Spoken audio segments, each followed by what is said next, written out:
आज आपको शेर और बंदर इसकी कहानी सुनाने वाला हूँ। एक बार जंगल का राजा जो शेर होता है,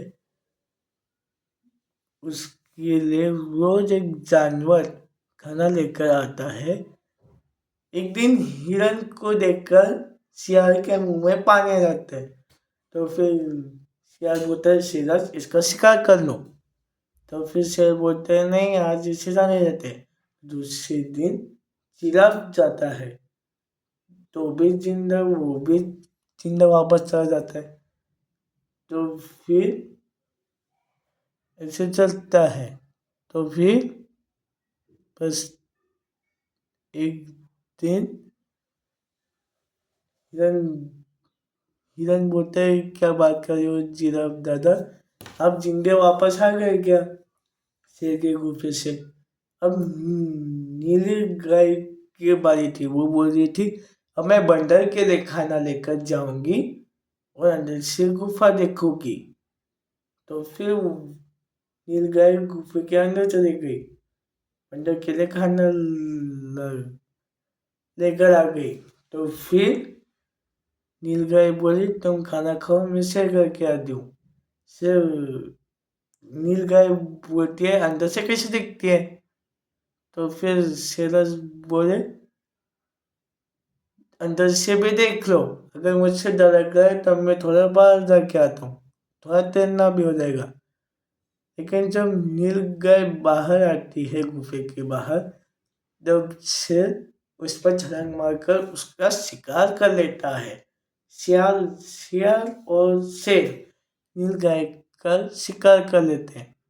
तो फिर दूसरे दिन जब जिराफ बंदर को खाना खा के देकर जाता है, तब बंदर सोचता है। तो फिर वो बोलता है, मैं अपने दोस्तों से कहूँगा कि गुफे में ना आए। तो फिर एक दिन क्या हुआ, तो फिर एक दिन बंदर की बारी थी। तो फिर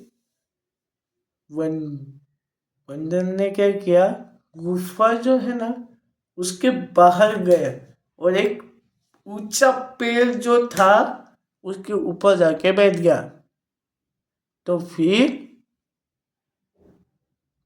शेर को जब पता चला कि शेर अकेले हैं, बंदर नहीं है, तो वो शियाल से कहता है कि इसके पहले कि बंदर को शिकार के बाद बता दे, हमें उसको पकड़ के उसका शिकार कर लेना चाहिए। तो फिर शेराज बोलते, अरे बंदर भाई तुम वहां से क्यों चले गए, मैं परेशान हो रहा था। तो फिर बंदर सोचता है कि अगर इसे सब पता चल गया सच्चाई, तो ये बहुत गुस्सा होगा और ये कुछ भी कर सकता है। तो फिर बंदर बोला, कुछ नहीं, इस पेड़ को देखकर तो फिर इच्छा हो गई। आपको तो पता है कि हम बंदर पेड़ के अलावा रह नहीं सकते। पेड़ के अलावा हमको बहुत पसंद होता है पेड़ पर चढ़ना। तो फिर से बोला कि हमारी बिल्ली मुझी ने सब कुछ सिखाया, बस पेड़ पर चढ़ना नहीं सिखाया। तो फिर शेराज बोलते, आज से तो मेरे गुरु हो, तो फिर तुम सिखाओ मुझे पेड़ पर कैसे चढ़ते हैं। तो फिर वो बोलते हैं, पहले खुद को ऊपर की तरफ, हम जैसे पुश करते हैं ना, पुश, ऐसे पुश करो, फिर दोनों हाथ से पैर को पकड़ो और फिर चलने की कोशिश करो। तो ऐसे बंदर शिकार जब रहा होता है, तब शेर बोलता है, अब जो भी जानवर मुझे खाना देखकर जाते हैं, मैं उनका शिकार कर देता हूँ, अब मैं तेरा शिकार करूँगा।